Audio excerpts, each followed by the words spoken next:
Uli sa kabila, Ano naman yung kabila? white bird. Ano naman yung white bird? Basta saya, ganun din yun eh. Parang kabolo rin yun eh. Oo, sayawan din.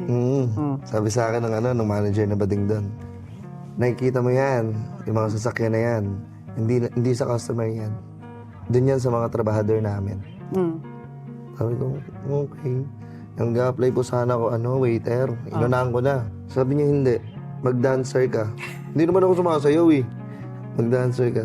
Sa stage? Sige. Oo po, laban na. Mm. Sabi ko, sige po. Oh. Nagpaalam na rin ako kay Joy noon. Sa jowa ko po. Sabi, sana maintindihan mo ako.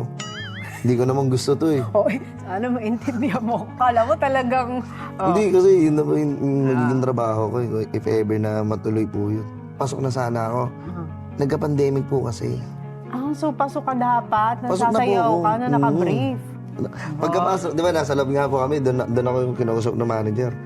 Pagkapasok ko nun, may mga sumasayaw na nakabrief. Oh. Maganda ba katawan? Mga ganun sila. Tapos pagkapasok ko po, nakatingin sa amin. Kala siguro mga parokyano kami. Akala mo